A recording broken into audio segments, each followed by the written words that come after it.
And we need the capacity to produce our own blood. That's healthy for us. That real blood. Now, the debt money is toxic money because we become addicted to this toxic money, and now it's constantly a drain because my credit cards are still charging 17.1%. And, you know, we're only charging 1% to the banks.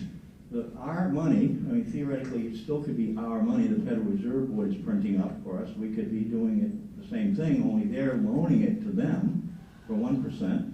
And that same chunk of money they could be giving to the cities and towns and solving all our problems. They're keeping us perpetually anemic, a constant chronic shortage of blood, which keeps us weak. Now the question is, well, what would happen if you break away from the vampire? What if I could come up with an independent source of energy for myself and I don't need the vampire anymore? And we are the only country in the world, because the dollar is the world's currency. We are the world's currency supplier. And the Congress of the United States, under Article 1, Section 8, is sovereign. And the money is sovereign. And we can say, this is money. Mm-hmm. And this is what you owe us for taxes. And there's nothing anybody can do about it. It's about standing up our own independence and saying, this is our own blood supply. We're going to get up and do it. And the rest of the world can go to hell. You're right, but we should also remember that I've traveled to El Salvador in 2003. They gave up on their local money, their national money, and their local money became U.S. money. And Chile and other countries have done that, and they lost what Jamie was talking about, their seigniorage, the right to create their own money. That is, using the analogy, to get blood from their own marrow, create the money and use it in their own circulation system. So they have that right, and we need to respect that right for other countries and have them grow. And those will become allies in this movement too.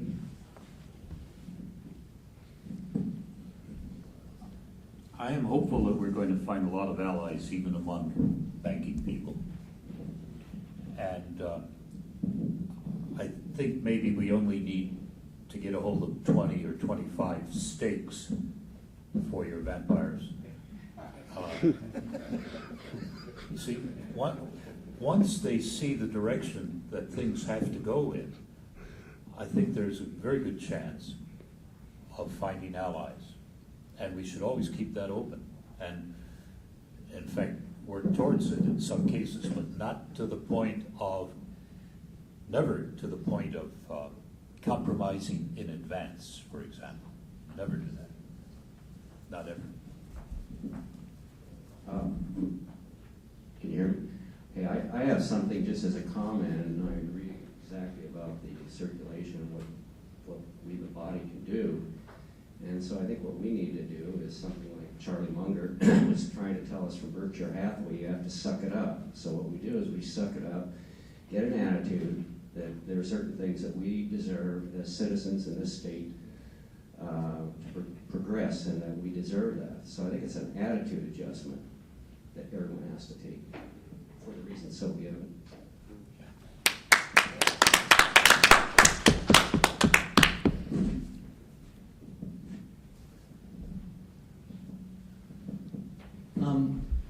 Back to this question of the $5,000 payout per citizen. How do you know that would actually go to create more transaction of goods and services, creation of more wealth in the economy, and not just go right to inflation and the same amount of goods and services being transacted? Did he beat us? Nobody has an answer. Well, I could say something. Usually, economy can grow; its output can grow to the point where you know, if you have your supplies, you have your resources in the economy, you can create jobs until you use those fixed resources, and so there shouldn't be a problem in creating those jobs. That's what happens during wars. Well, let's just imagine a family in their home with mortgage payments due, and it's 4 people and they get If it's 5,000, as Dick said, they get $20,000, and they're behind in their mortgage. What do you guess they would do? They're going to pay down debt, and that's not inflationary to pay down debt. They're going to buy the health care that they might have needed, but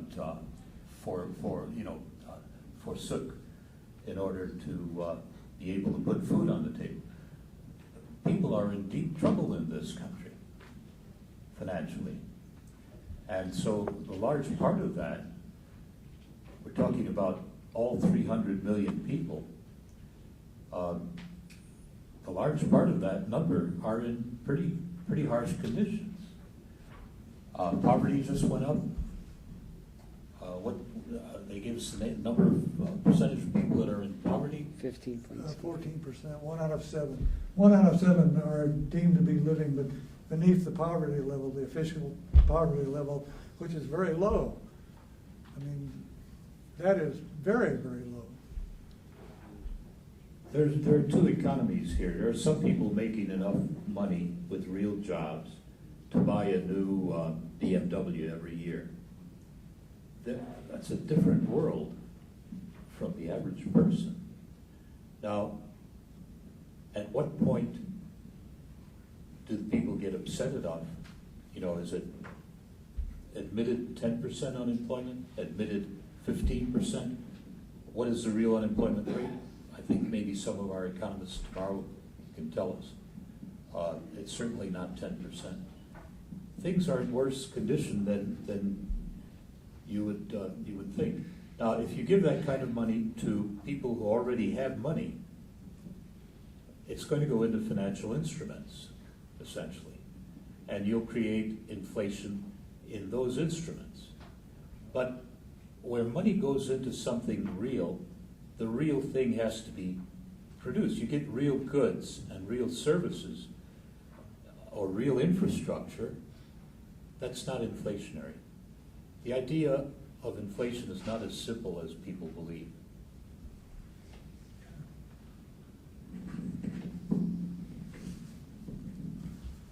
On the subject of inflation, what are you comparing it to? The system we have is inherently inflationary. If it doesn't continue to inflate, it collapses. So the inflation argument, as far as I'm concerned, is a dead issue.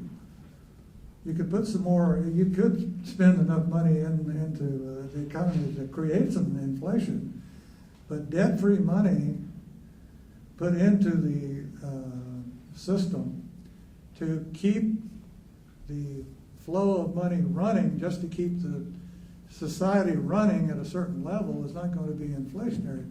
The other thing is that we've asked the monetary authority to monitor that and see what the effect is.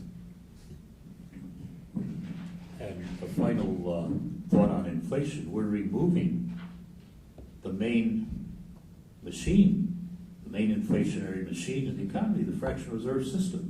We're ending it. I think the inflation fear is more fear than substance. If it's done right, it depends where the money goes.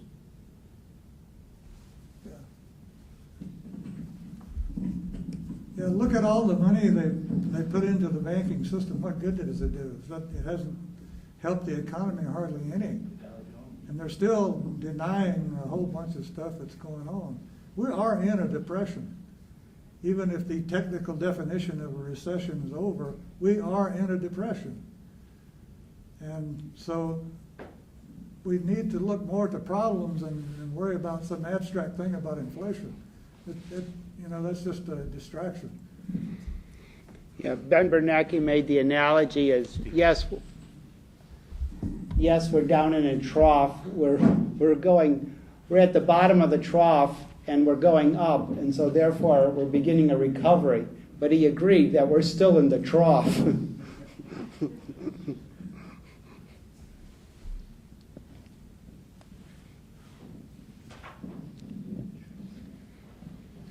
Hello, my name is Josh Nickerson from Nevada. Hi. And thank you very much for your guys' work and the presentation. presentations. Really appreciate Thank you for being all of here. the knowledge that I've acquired from your book and everything. In the talk by Dee Berry, she mentioned that she saw the Green Party as a political front and AMI as an educational front.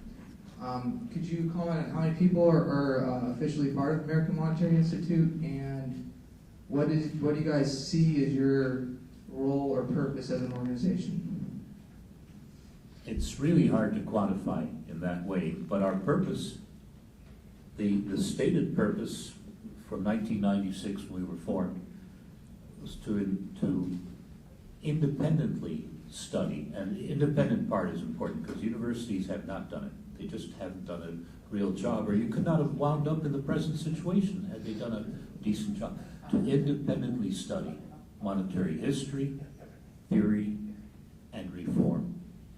That's our 501(c) purpose, and that's what we do. And we're in the reform stage. We continue to study, and we continue to move forward.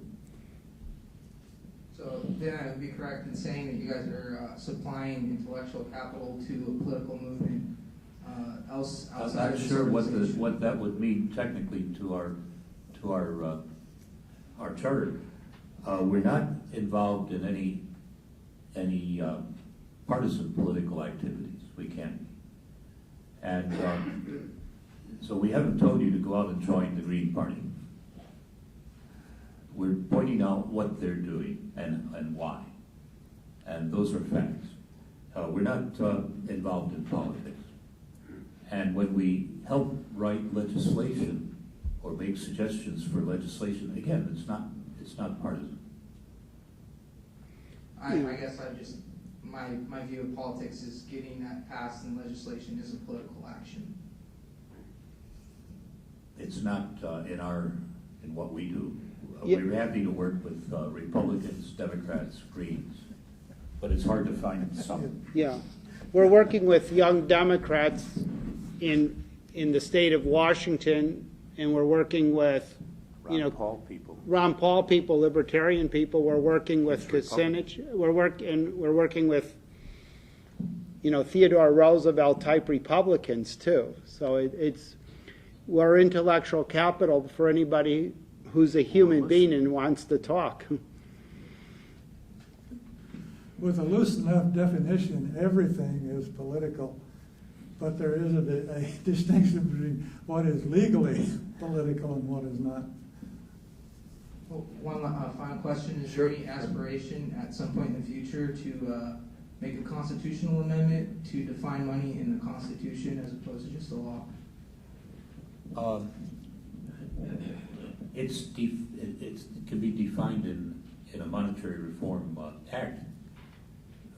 Changing the Constitution is a big deal. Don't you think it should be a big deal? This is the most important issue we're talking about, right? Well, yeah, it should be a big deal, but it doesn't mean that we should try to do it. Well, I mean, obviously you're saying that the act is a minimal first step, but shouldn't we as a society have aspirations to include it in the Constitution? As you noted, they saw so much, but saw so little in your book, paraphrasing that one gentleman. Yeah. Well, we're not rewriting that. We're not redoing the Constitutional Convention. We're in a situation today, and we look at what's necessary to make the monetary system fair. It's that simple. It's not to make it democratic, not to make it Republican, not to make it green, but to make it fair. And if you listen to all of the points that Dee brought up, they apply to anybody. See? So it's not partisan in that sense. But to go back to your point, there's no problem if after we look at the minimum act as something that everyone should minimally agree to put time on our side, as we like to say. So if thereafter some people, want to get more congressional oversight committees, so to look at, so hopefully we don't go to war under this, or if somebody wants to go towards changing the Constitution to Article 1, Section 8 to go over that monetary and change its language, that would be fine, and we wouldn't object to any of that. Yeah, I guess just my point being, history has shown that if this is truly a fight of historical proportions, it's not going to be easy to keep the money power in governmental hands, and shouldn't it therefore be part of the Constitution as an amendment? You might just be creating a bigger problem and challenge. Ideally, from my book, we put forward the idea that, in fact, there are 4 branches of government. And if we only admit that there are 3, doesn't change the fact that there's a 4th branch in operation, the monetary branch. See, now, we're not trying to set up a 4th branch, because then you're talking about constitutional changes and those. We are really serious about making this happen. We're not just talking about it. And so we choose a direct way that we can see the beginning and the steps, and we go in that direction. That's all we're doing. But we don't give up. We just don't give up. One step at a time.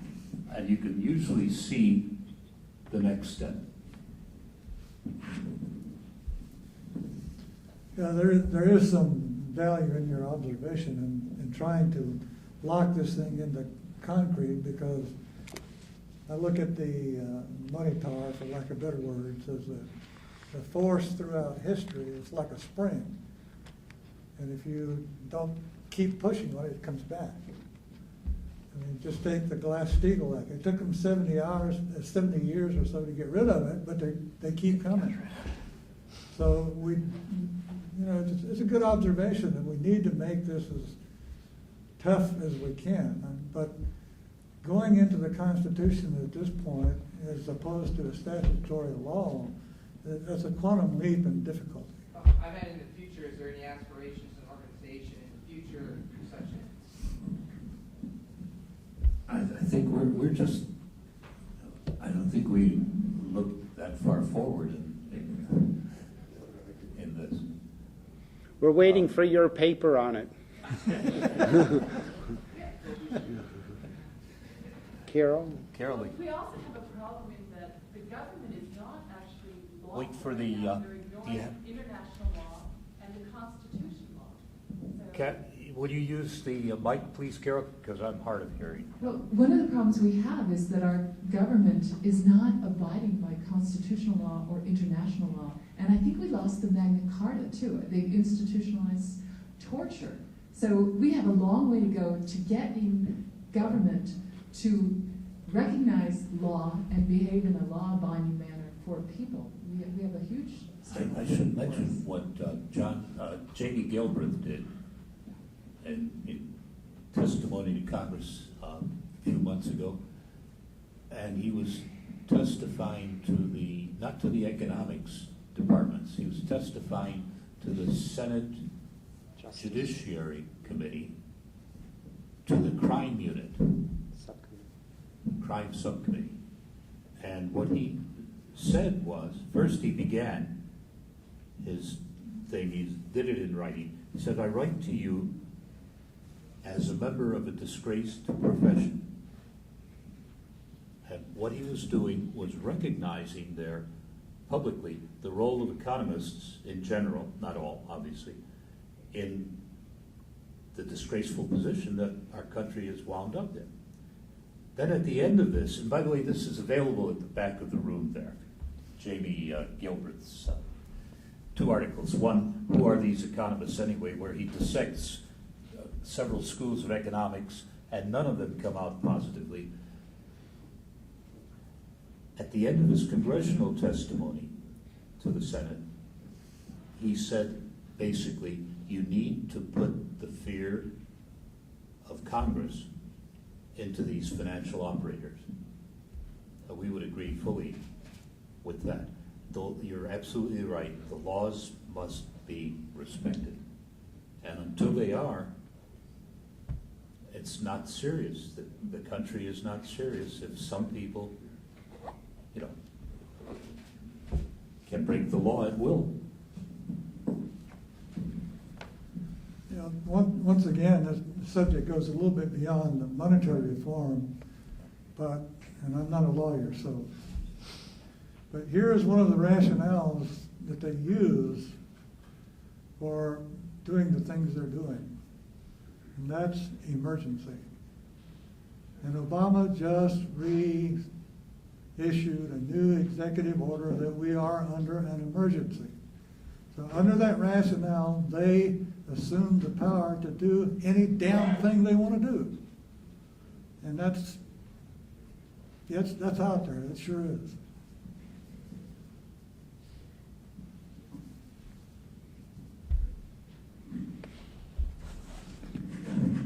It makes me think of an analogy. I've been in classrooms for between 25 and 30 years. And you can see children coming to school when they're hyped up. They've been threatened on the street or something. And their energy is in their limbic system. They're taking in information. It hits the hippocampus, and then it goes either down into the limbic system, where they go into flight or fight, or it goes up into the frontal lobes, where they can ration and think about things. And I think the analogy again then is, if Obama continues keeping us in emergency, we're not able to reason. We're down. We're forced as a nation to be down in the limbic system, where we're fighting or running, and it's not a healthy place to meditate in. And it's all too real. You can see it in schools. I should mention that Steve worked at the Board of Education for many, many years, and they used to send him in to turn around a troubled school, as I understand it, and he's known for that ability.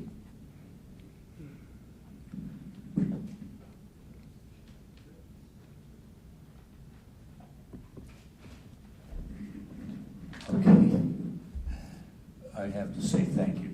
Thank you to all of you for being here, and we want to have a good time here, we really do. It's usually pretty hard on the first day, but we'll keep trying. And things are now here. The camera has arrived, among other emergencies. So we're going to have a little party here, probably in about an hour or so. You have time to get back to the hotel and freshen up if you like. And So what time do we in this audience, again, I'll reiterate, in this audience are people who have worked on some of these questions for decades, and we're expecting a lot from them over the next 3 days in terms of clarifying issues for all of us, helping identify what we have to do. And just the fact that we're up here talking, we don't consider ourselves the only people who can do this. So just want to make that clear. Anything you want to? Pardon? Tom should be saying. Oh, yeah. Our photographer here, Tom, is volunteering here, basically. He came in at a late moment, and that was another emergency. And we've got the best possible high-definition equipment. Michael, you were concerned that we do it right. And he knows what he's doing. He's just finished working on a movie. All you have is that antique microphone that goes. Yeah, we don't have that, no. No, his mics are separate. They're separate. You have to measure the distance. Anyway, all that is going to be on the internet. Use the materials in the back of the room. There's great stuff back there. Now, a lot of it is available free on the internet. You should know that. But we charge you. If we've printed it out in a convenient way, and don't think of it just as getting the best, least expensive thing. Think of it as a way to help support us. we need that support. That's how we continue. As I mentioned, we were started without an endowment, which is never done, by the way. Nobody starts one of these things without an endowment. But we did, because we knew we had to. So our existence at this point is a result of one miracle after another. And our going forward is partly based on that. Could not explain how we got to this point. I can't even remember it. But we're here and we're moving forward, and there are people in this room who can make things happen in ways that you would not imagine. And our challenge is that they understand that, and we come together and make those things happen. So, all of you, thank you. Thank you so much.